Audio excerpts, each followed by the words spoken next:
A very warm welcome to all of you. एक बार फिर दोबारा से आप सभी लोगों का स्वागत है, अभिनंदन है। सो स्टूडेंट्स, आज हम लोग पढ़ने वाले हैं कोडिंग एंड डिकोडिंग का जो एक्सरसाइज पार्ट हमारा चल रहा था।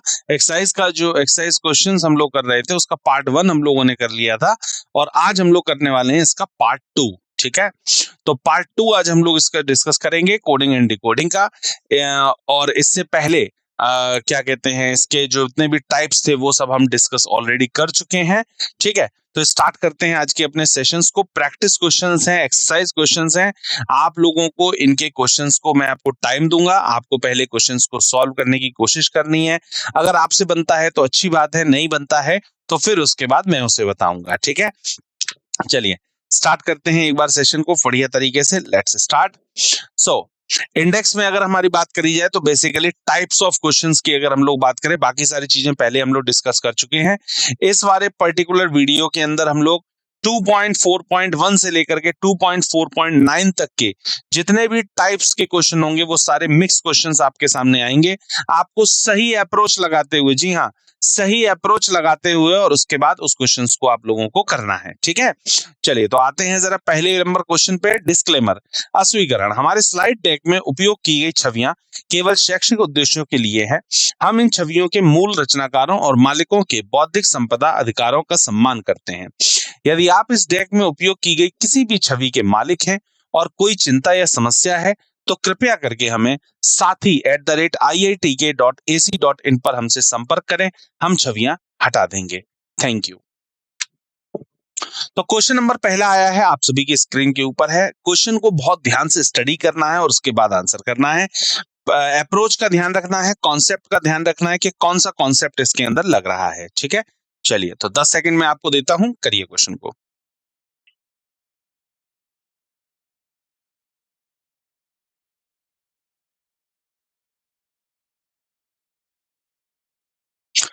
क्वेश्चन के अंदर बोला गया था शब्द प्रोडक्शन में कितने ऐसे अक्षरों के जोड़े हैं जिनके बीच में उतने ही अक्षर हैं जितने की अंग्रेजी वर्णमाला श्रेणी में उनके बीच में है। मतलब जितने इंग्लिश अल्फाबेट्स में होते हैं, अंग्रेजी वर्णमाला में होते हैं, उतने ही यहाँ पर भी आपको देखने को मिलेंगे। ऐसे कितने सेट बन रहे हैं ये आपसे वो पूछना चाह रहा है। आइए जरा इसको एक बार हम लोग चेक करते हैं। अवधारणा 2.4.6 का यूज करना है। ठीक है, कौन सी अवधारणा? 2.4.6 का यूज करते हुए, इस्तेमाल करते हुए इस क्वेश्चन को हमें सॉल्व करना है। ठीक है, तो पी आर प्रोडक्शन हमने लिख लिया, सभी के प्लेस वैल्यूज हमने मेंशन कर दिए। पी 16 पे, आर 18 पर, ओ 15 पर, डी 4 पर, यू 21 पर, सी 3 पर, टी 20 पर, आई 9, ओ 15 और एन 14। अब आइए जरा चेक करते हैं एक बार। अगर आप ध्यान से देखें, पी से लेकर के आई तक, है ना, पी से लेकर के और आई तक अगर आप देखें तो ये 16 पर है, ये 9 पर है।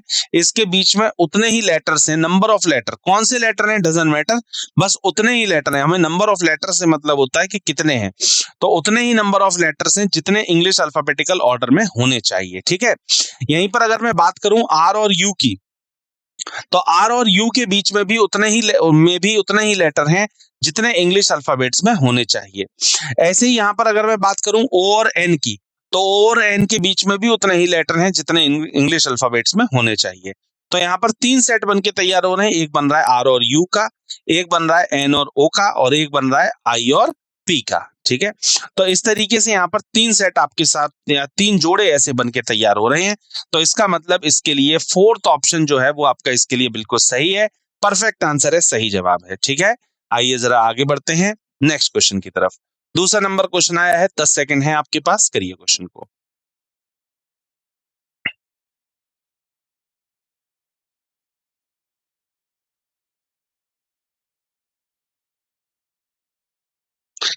देखते हैं क्वेश्चन को। बोला गया था एक निश्चित कोड भाषा में नोटिफिकेशन को ये इसके रूप में लिखा जाता है, तो इस कोड में एग्जामिनेशन को क्या लिखा जाएगा? ठीक है, आइए जरा बात करते हैं इसमें क्या अप्रोच लग रही है। अवधारणा 2.4.3 का यूज करते हुए, इस्तेमाल करते हुए, हमको अवधारणा 2.4.3 का प्रयोग करते हुए क्वेश्चन को करना है। तो नोटिफिकेशन दिया हुआ था, नोटिफिकेशन के सारे लेटर्स को हमने लिखा। यहां पर इन्होंने क्या किया, एन से एम किया, ओ से सी किया और टी से जी किया। ठीक है, मतलब एक तरीके से यहाँ पर ये लोग क्या खेल रहे हैं, यहाँ पर ये लोग अपोजिट का गेम खेल रहे हैं। ठीक है, यहाँ पर आई जे के +2 कर दिया, एफ से एच के लिए इन्होंने क्या किया, एफ से एच के लिए इन्होंने +2 कर लिया, फिर आई से के लिए भी इन्होंने +2 कर लिया। अब ऐसे ही यहाँ पर होगा, सी से एक्स के लिए अपोजिट हो गया, टी का अपोजिट जी हो गया, ए का अपोजिट जेड हो गया। ठीक है, ये बन गया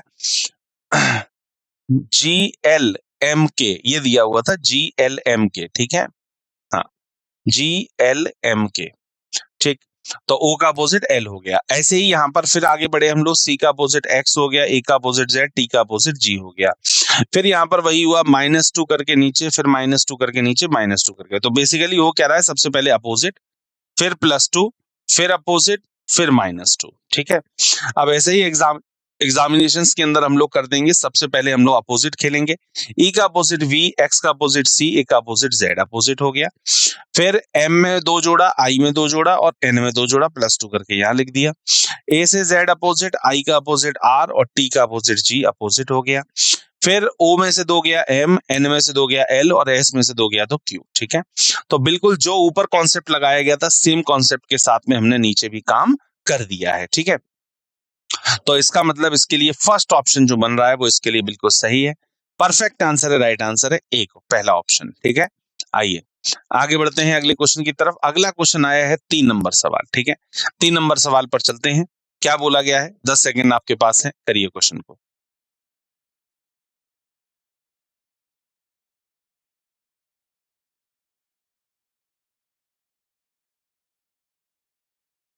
देखिए, निम्नलिखित 5 में से 4 एक निश्चित प्रकार से समान है, इसलिए एक समूह बनाते हैं। कौन सा समूह हिस्से का नहीं है, ये आपसे वो पूछना चाह रहा है। देखिए, इन पांचों में से एक अलग है और बाकी 4 एक जैसे हैं। अब देखिए, एशिया, अंटार्कटिका, अफ्रीका, अलास्का और ऑस्ट्रेलिया। ठीक है, आइए जरा एक बार देखते हैं क्या अलग होना चाहिए। अवधारणा 2.4.4 का इस्तेमाल करते हुए ऐसे क्वेश्चन हम पहले भी कर चुके हैं, बिल्कुल उसी तरीके से ये किया जाएगा। अलास्का को छोड़ करके अन्य महाद्वीप हैं, जबकि अलास्का अमेरिका का एक राज्य है। ठीक है, साफ साफ लिखा हुआ है, अलास्का जो है वो अमेरिका का एक राज्य है और बाकी जितने भी हैं वो सारे के सारे महाद्वीप है। ठीक है, तो इसके लिए ये बिल्कुल हो जाएगा, इसके लिए सही जवाब, perfect answer, fourth option, Alaska. चलिए आगे बढ़ते हैं चौथे नंबर सवाल की तरफ। आपके पास 10 सेकंड है, करिए।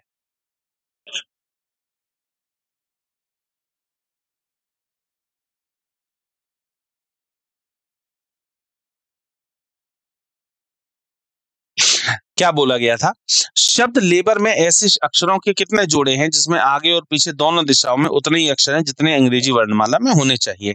ऐसा सेम क्वेश्चन अभी आप लोग कर चुके हैं, बिल्कुल सेम अप्रोच के साथ में ये वाला क्वेश्चन भी किया जाना है। ठीक है, आइए देखते हैं।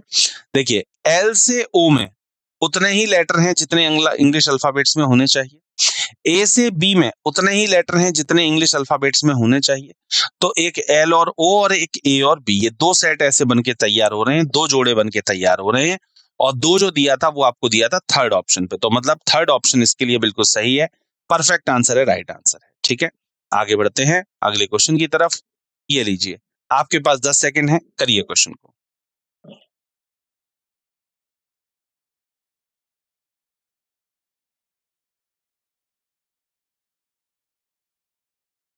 बहुत बढ़िया, पढ़ते हैं क्वेश्चन को। निम्नलिखित 5 में से 4 एक निश्चित तरीके से समान है, एक इसके अंदर एक समूह बनाते हैं और एक इसके अंदर अलग है। तो जो अलग है वही इसके लिए सही जवाब होगा। MPQO, DGHF, RUTV और ये वो। ठीक है, आगे बढ़ते हैं, आइए जरा देखते हैं एक बार क्या इसमें सेट लग रहा है। देखिए, एम में 2 जोड़ा तो ओ आया और पी और क्यू लगातार है। ठीक है, मतलब पहला और आखिरी लेटर के अंदर +2 का डिफरेंस है और बाकी ये दोनों फिर आपके लगातार हो जाते हैं बीच वाले। डी और एफ के अंदर +2 है, जी और एच में +1 है। ठीक है, आर और वी में +4 हो रहा है। देखिए ये चीज, इधर भी देखिए +2 है, इधर भी +2 है, इधर भी +2 है और इधर भी +2 है, लेकिन इधर क्या है, +4 है। तो इसीलिए आर और वी वाला जो ऑप्शन होगा वही इसके लिए अलग हो जाता है, मतलब थर्ड ऑप्शन इसके लिए सही है। हमको अलग ही निकालना होता है इसके अंदर, और अलग जो है डिफरेंट है या ऑड वन आउट कह सकते हैं, वो कौन सा है, तीसरा है। ठीक है, एक भिन्न छांटने वाला क्वेश्चन। ठीक है, चलिए आगे बढ़ते हैं अगले क्वेश्चन की तरफ। 6 नंबर सवाल स्क्रीन के ऊपर करें, आपके पास 10 सेकंड है।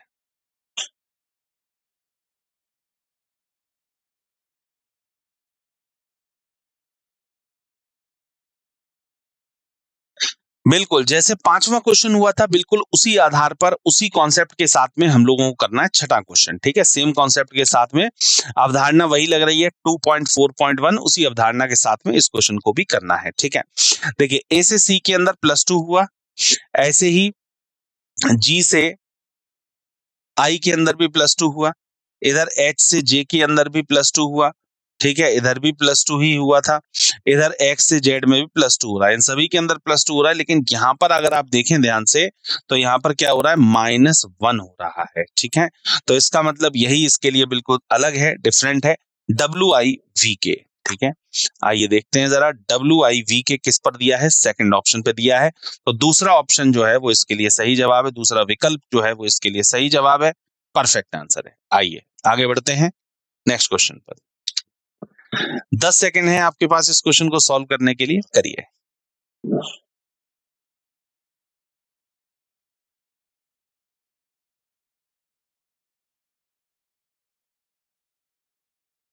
देखते हैं शब्द माइनॉरिटी में ऐसे अक्षरों के जोड़े कितने हैं जिनमें अंग्रेजी वर्णमाला श्रेणी में आगे और पीछे दोनों दिशाओं में आते हैं। सेम क्वेश्चन वही जो इससे प्रीवियस में आप कर चुके हैं, इससे पहले वही क्वेश्चन फिर दोबारा से एक तरीके से रिपीट किया गया है, बस इसमें नाम चेंज कर दिया गया, पहले कोई और शब्द था अब दूसरा शब्द है, ठीक है?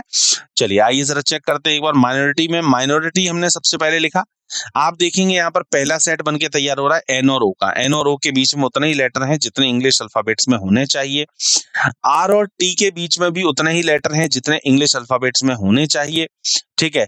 तो ऐसे देखा जाए तो दो सेट बनके तैयार हो रहे हैं, एक आर और टी और एक एन और ओ, तो ऐसे दो जोड़े बनके तैयार हो रहे हैं, तो दो जोड़े जब बनके तैयार हो रहे हैं तो इसका मतलब थर्ड ऑप्शन जो है वो इसके लिए सही जवाब है, परफेक्ट आंसर है, ठीक है? चलिए आगे बढ़ते हैं अगले क्वेश्चन की तरफ। नेक्स्ट क्वेश्चन आया है 8th क्वेश्चन, ट्राई करेंगे बढ़िया तरीके से क्वेश्चन को करने की कोशिश करें।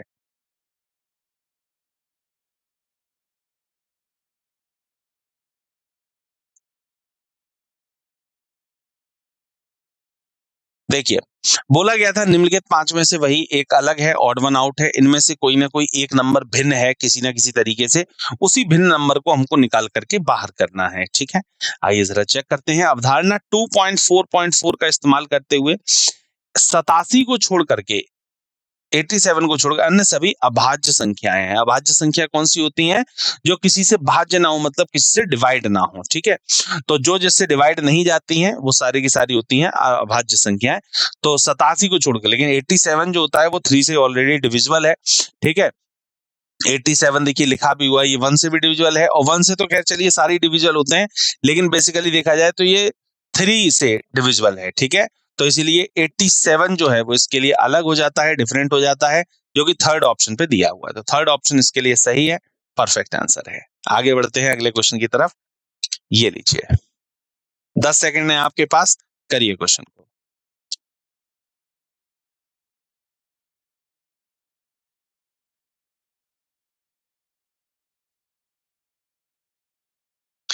क्या बोला गया था क्वेश्चन के अंदर?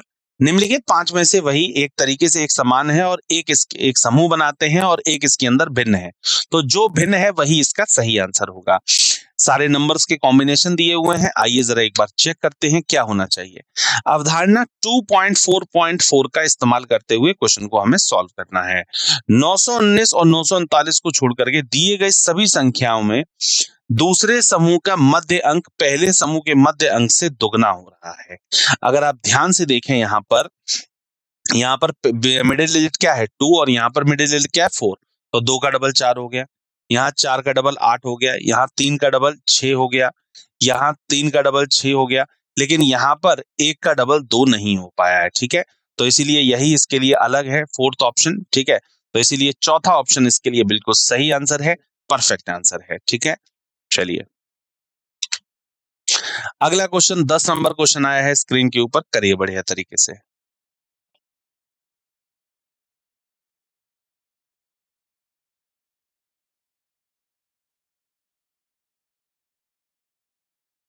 आइए देखते हैं। शब्द फ्रैक्शन में ऐसे अक्षरों के जोड़े हैं जिनके बीच में उतने ही अक्षर हैं जितने उनके बीच में अंग्रेजी वर्णमाला में होने चाहिए, ठीक है? तो आइए एक बार चेक करते हैं जरा इस क्वेश्चन को किस तरीके से होना चाहिए। फ्रैक्शन को हमने लिखा, इसके बाद आपने देखा यहाँ पर एफ से लेकर के और सी तक उतने ही लेटर हैं जितने इंग्लिश अल्फाबेट्स में होने चाहिए। एफ और सी के बीच में इंग्लिश अल्फाबेट्स में 2 लेटर होते हैं, तो 2 ही यहाँ पर है।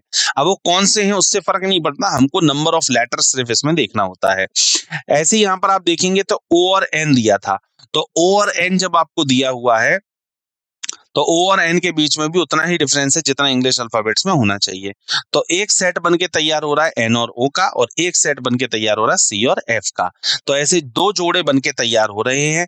तो 2 जोड़े किसके अंदर दिए हैं? 2 जोड़े जो दिए हैं वो इनमें से किसी ऑप्शन पे नहीं दिया है, इसलिए 5वां ऑप्शन जो बनेगा वो इसके लिए सही जवाब है। परफेक्ट आंसर है, राइट आंसर है। ठीक है, 5वां ऑप्शन। चलिए 11 नंबर सवाल आया है आप सभी की स्क्रीन के ऊपर, करेंगे बढ़िया तरीके से क्वेश्चन को। आपके पास 10 सेकंड है।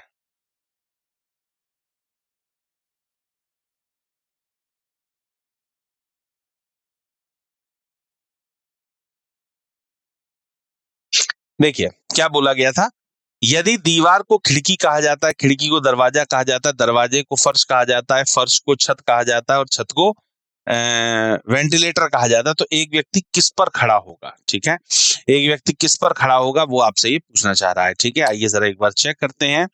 अवधारणा 2.4.5 का इस्तेमाल करते हुए इस क्वेश्चन को प्रयोग करते हुए इस क्वेश्चन को हमें सॉल्व करना है। ठीक है, जैसा कि हम जानते हैं कि एक व्यक्ति फर्श पर खड़ा होता है, बिल्कुल सही बात है। जो जेन्युइन फैक्ट है वो यही है कि फर्श पर एक व्यक्ति खड़ा होता है, और यहाँ फर्श को छत के रूप में कोडित किया गया है। ठीक है, फर्श को क्या कहा जाता है? छत कहा जाता है, लिखा हुआ था यहाँ पर छत कहा जाता है, इसलिए एक व्यक्ति छत पर खड़ा होगा। ठीक है, कहां पर खड़ा होगा? छत पर खड़ा होगा। तो इसीलिए फर्श होता है, और फर्श को ये लोग बोलते क्या है? छत, इसीलिए इसमें छत हो जाएगा। जब कभी भी क्वेश्चन के अंदर ये बोला जाता है ना, इसमें 2 क्वेश्चन आते हैं कि इसको ये कहा जाता है, उसको वो कहा जाता है, उसको वो कहा जाता है, जब भी ये आता है तो जो भी नेक्स्ट वाला होता है वो इसका सही आंसर होता है। ठीक है, अभी एक एग्जांपल और आएगा आपके सामने, उसमें कुछ शब्द और यूज किया जाएगा, तो उसमें प्रीवियस वाला देखना होता है। एक बार प्रीवियस वाला और एक बार जो आगे दिया हुआ है आगे वाला, फॉरवर्ड वाला। ठीक है ना, ये चीज है। चलिए आगे बढ़ते हैं, क्वेश्चन नंबर 12 पर ट्राई करिए, उसके बाद 10 सेकंड है आपके पास।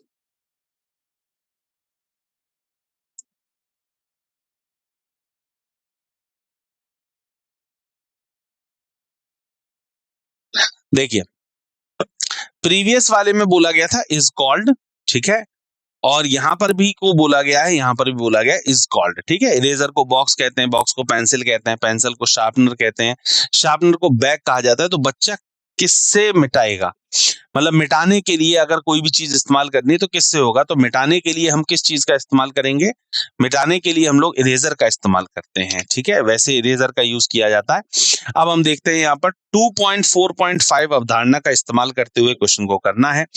हम जानते हैं कि रबर का उपयोग मिटाने के लिए किया जाता है, ये हो गया जेन्युइन फैक्ट। ठीक है, तो फैक्ट जो है वो ये है कि हम इसका इस्तेमाल करते हैं। अब यहाँ पर देखते हैं, यहाँ रबर को डिब्बे के रूप में कोडित किया गया। आप देख सकते हैं रबर को क्या बोला गया था? डिब्बा बोला गया था। तो इसीलिए डिब्बे का उपयोग किया जाएगा एक बच्चे के द्वारा मिटाने के लिए। कोई भी बच्चे को अगर कोई चीज मिटानी है तो इसका मतलब उसमें डिब्बे का इस्तेमाल किया जाएगा, क्योंकि यहाँ पर रबर को डिब्बा कहा गया है। ठीक है, बात समझ में आ गई? इस तरीके से ये वाला क्वेश्चन होता है। आगे बढ़ते हैं 13 नंबर सवाल की तरफ, आपके पास 10 सेकंड है, करिए क्वेश्चन को।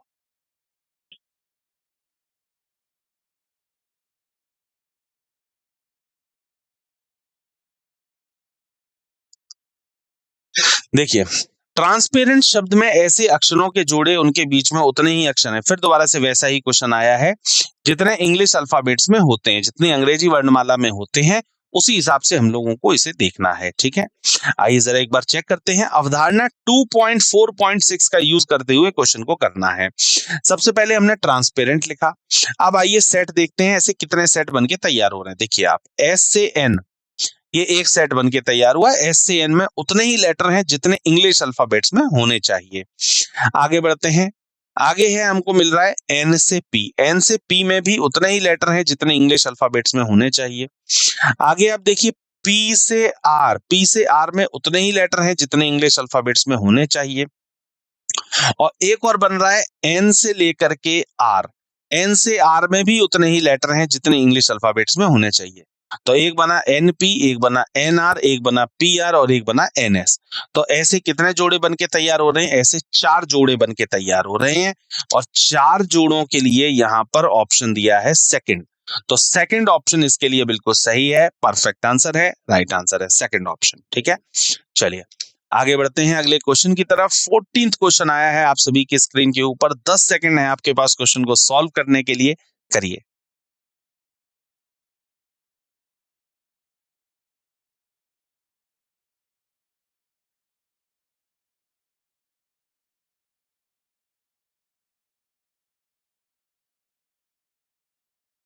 देखेंगे, यदि लाइट को मॉर्निंग कहा जाता है, मॉर्निंग को डार्क कहा जाता है, ठीक है, और डार्क को नाइट कहा जाता है, नाइट को सनशाइन कहा जाता है, तो सनशाइन को डस्क कहा जाता है। तो हम कब सोते हैं?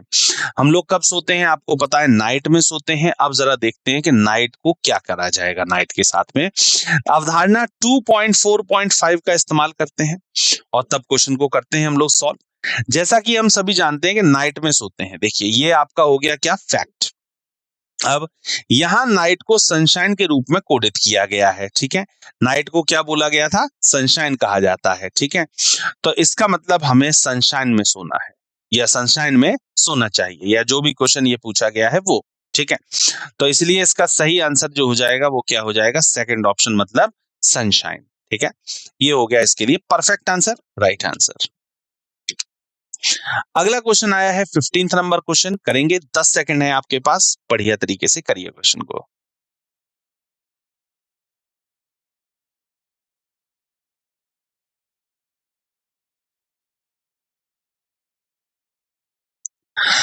बोला गया था कि यदि रोज को पपी कहा जाता है, पपी को लिली कहा जाता है, लिली को लोटस कहा जाता है, लोटस को ग्लोडलो कहा जाता है, तो उसी प्रकार से प्रेम का संकेत कौन सा फूल है? ठीक है, प्रेम का संकेत कौन सा फूल है? प्रेम का संकेत आप जानते हैं, इसको हम लोग रेड रोज के नाम से या रोज के नाम से कहते हैं। आइए अब देखते हैं क्वेश्चन का क्या एक्सप्लेनेशन होना चाहिए। अवधारणा 2.4.5 का इस्तेमाल करना है हमको और इस क्वेश्चन को करना है। स्पष्ट रूप से रोज प्रेम का संकेत है, ये आपको पता है। रोज बताया गया या फिर रेड रोज जो बताया गया वो प्रेम का संकेत है, ठीक है। तो यहाँ रोज को पपी कहा जाता है या पपी के रूप में कोडित किया गया है, ठीक है। तो इसका मतलब पपी जो हो जाएगा वो इसके लिए परफेक्ट आंसर हो जाएगा। देखिए बोला गया था रोज को पपी कहा जाता है, ठीक है। तो पपी इसके लिए बिल्कुल सही है, जो कि थर्ड ऑप्शन पे दिया हुआ है। थर्ड ऑप्शन इसके लिए सही जवाब है, परफेक्ट आंसर है, राइट आंसर है, ठीक है। चलिए आगे बढ़ते हैं अगले सवाल की तरफ। अगला सवाल 16 नंबर क्वेश्चन आया है, आप सभी की स्क्रीन के ऊपर है, करिए क्वेश्चन को।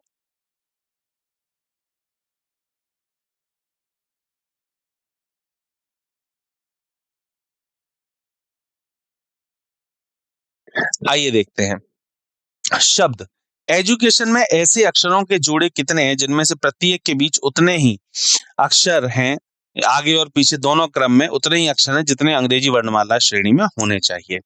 बिल्कुल ऐसा ही सेम क्वेश्चन पहले भी हम लोग कर चुके हैं, आज ही किया है, ठीक है। इसी पर्टिकुलर वीडियो के अंदर किया है, तो इसी क्वेश्चन को फिर दोबारा से रिपीट किया गया है। आइए जरा एक बार चेक करते हैं, एक बार क्या होना चाहिए। 2.4.6 अवधारणा का इस्तेमाल करते हुए इस क्वेश्चन को हम लोगों को करना है।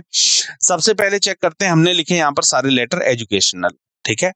अब एजुकेशन लिखने के बाद में हमने यहाँ पर क्या किया, ई से सबसे पहले हमने चेक किया यहाँ पर ए को।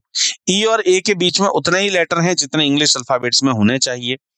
डी और ए के बीच में उतने ही लेटर हैं जितने इंग्लिश अल्फाबेट्स में होने चाहिए।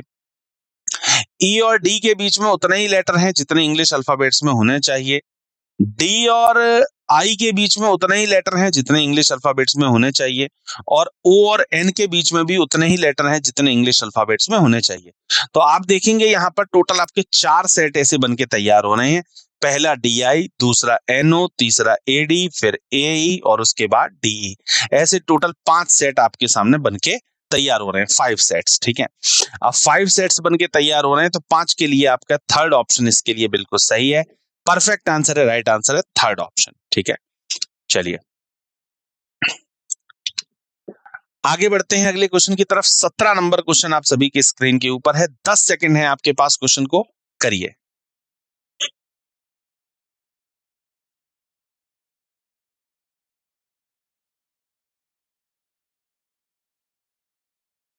देखते हैं।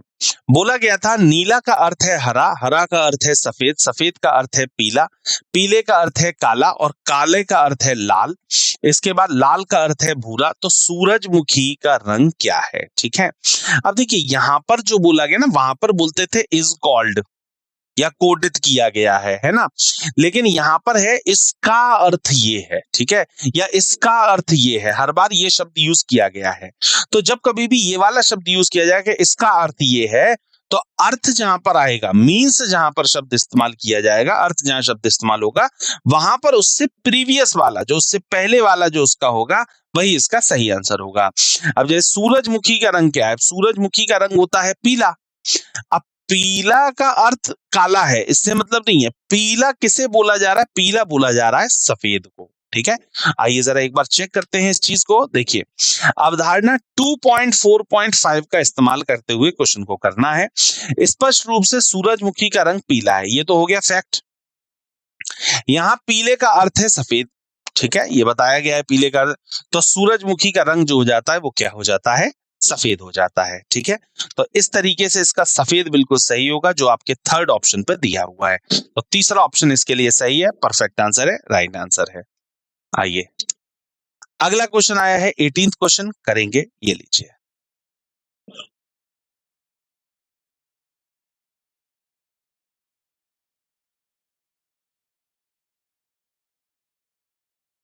आइए देखते हैं। यदि काला का मतलब गुलाबी है, गुलाबी का मतलब नीला है, नीला का मतलब सफेद है, सफेद का मतलब पीला है, पीले का मतलब लाल है और लाल का मतलब भूरा है, तो आमतौर पर हम किस रंग की पेन से लिखते हैं? यहाँ पर फिर दोबारा से शब्द क्या यूज किया गया? मीन्स, या यहाँ पर इंग्लिश में देखा जाए तो मीन्स, और का मतलब, हर बार यहाँ पर क्या बोला गया? मीन्स का मतलब। तो जब यहाँ पर ये बोला जाता है मीन्स, अभी जैसे प्रीवियस क्वेश्चन में हमने किया इज कॉल्ड और मीन्स में यही बेसिकली डिफरेंस है। तो आमतौर पर हम लोग नीले रंग से लिखते हैं, आपने देखा होगा, वैसे तो लाल से भी होता है, हरे से भी लिखते हैं, लेकिन आमतौर पर हम लोग, इसने बोला आमतौर पर किससे लिखते हैं, आमतौर पर हम लोग नीले रंग के पेन से लिखते हैं। और नीला का मतलब, नीले से पहले क्या दिया है? प्रीवियस, तो क्या दिया हुआ है? गुलाबी। ठीक है, आइए जरा एक बार चेक करते हैं इसको। अवधारणा 2.4.5 का इस्तेमाल करते हुए क्वेश्चन को करना है। आमतौर पर हम नीले पेन से लिखते हैं, ये तो हो गया फैक्ट इसका, ठीक है, और नीले का मतलब क्या है? गुलाबी है। ठीक है, तो गुलाबी रंग के पेन से हम लोग लिखते हैं, इसके लिए सही जवाब हो जाएगा गुलाबी रंग। ठीक है, आइए इसके लिए देखते हैं कौन सा ऑप्शन बनता है। फोर्थ ऑप्शन इसके लिए बिल्कुल सही है, परफेक्ट आंसर है, राइट आंसर है। अगला क्वेश्चन आया है 19th क्वेश्चन, करेंगे इस क्वेश्चन को।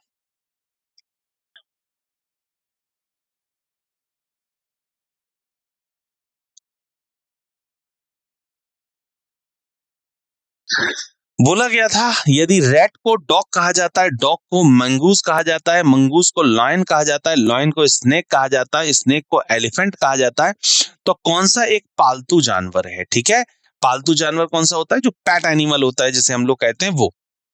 Dog is a pet animal, सभी लोग जानते भी हैं इस चीज को। आइए चेक करते हैं। अवधारणा 2.4.5 का यूज करना है। ठीक है, स्पष्ट रूप से दिए गए विकल्पों में कुत्ता एक पालतू जानवर है, ये हो गया आपका फैक्ट दिया हुआ है। यहाँ डॉग को मैंगूज के रूप में कोडित किया गया है। यहाँ पर क्या बोला गया? यहाँ पर हो गया कोडिंग वाला। तो डॉग को क्या बोला गया था? डॉग को मैंगूज बोला गया था, तो इसलिए मंगूज जो हो गया वो क्या हो गया? एक पालतू जानवर हो गया। तो मंगूज इसके लिए बिल्कुल सही होगा, जो कि थर्ड ऑप्शन के ऊपर दिया हुआ है। तीसरा ऑप्शन इसके लिए बिल्कुल सही हो जाता है। अगला क्वेश्चन आया है 20 नंबर क्वेश्चन, करेंगे, 10 सेकंड है आपके पास।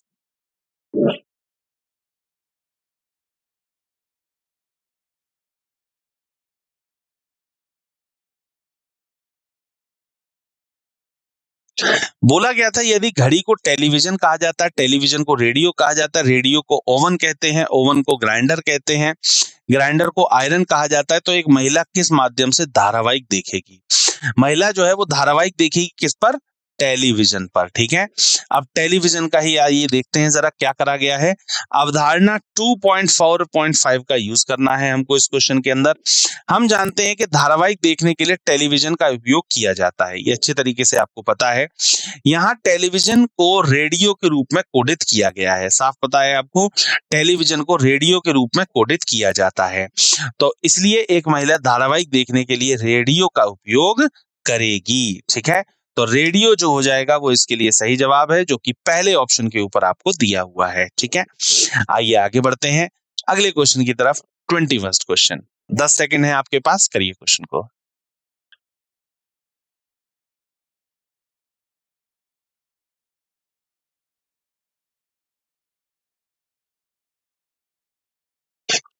बोला गया था निम्नलिखित 5 में से एक निश्चित तरीके से एक समान है, एक एक प्रकार से इसमें क्या है, अलग है। तो जो अलग है वही इसका हिस्सा नहीं होगा। तो देखते हैं, एक बार जरा चेक करते हैं कि अलग कौन सा होना चाहिए। अवधारणा 2.4.4 का हमें इस्तेमाल करते हुए क्वेश्चन को करना है। प्रत्येक संख्या 380 को छोड़ करके किसी निश्चित संख्या के वर्ग से एक कम या एक अधिक है। ठीक है, अगर आप ध्यान से देखें 380 को छोड़ करके बाकी सब 100 नंबर्स जो हैं वो किसी ना किसी स्क्वायर के आसपास के हैं। जैसे ये 11 के स्क्वायर के आसपास का है, मतलब 11 का स्क्वायर -1। ये हो गया 13 का स्क्वायर -1। ये क्या हो गया 289 किसका होता है, 17 का स्क्वायर -1। ठीक है, 728 729 हो जाता है, 729 भी परफेक्ट स्क्वायर हो जाता है। ठीक है, तो सारे के सारे किसी ना किसी के परफेक्ट स्क्वायर है, लेकिन 380 जो है वो किसी का परफेक्ट स्क्वायर नहीं होता है, या परफेक्ट स्क्वायर के आसपास का नहीं होता है। ठीक है, तो इसीलिए इसका जो सही जवाब हो जाएगा वो 4th ऑप्शन हो जाएगा। चौथा ऑप्शन इसके लिए बिल्कुल सही है, परफेक्ट आंसर है, राइट आंसर है। ठीक है, आगे बढ़ते हैं। नेक्स्ट क्वेश्चन आया है 22 नंबर, करेंगे इस क्वेश्चन को, 10 सेकंड है आपके पास।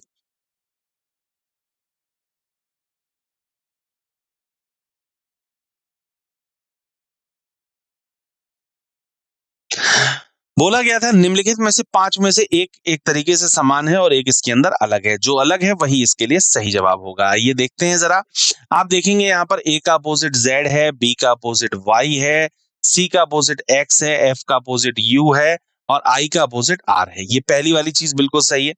आगे देखते हैं, एम और एन में एक का डिफरेंस है, ई और एफ में एक का डिफरेंस है, यू और वी में एक का डिफरेंस है, एन और ओ में एक का डिफरेंस है और डी और वी के अंदर 22 का डिफरेंस है। ये बहुत बड़ा डिफरेंस आ रहा है।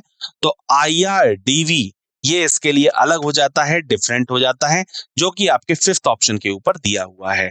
तो मतलब 5वां ऑप्शन इसके लिए बिल्कुल सही है, परफेक्ट आंसर है, राइट आंसर है। ठीक है, आगे बढ़ते हैं। समरी, आज हम लोगों ने क्या क्या पढ़ा है।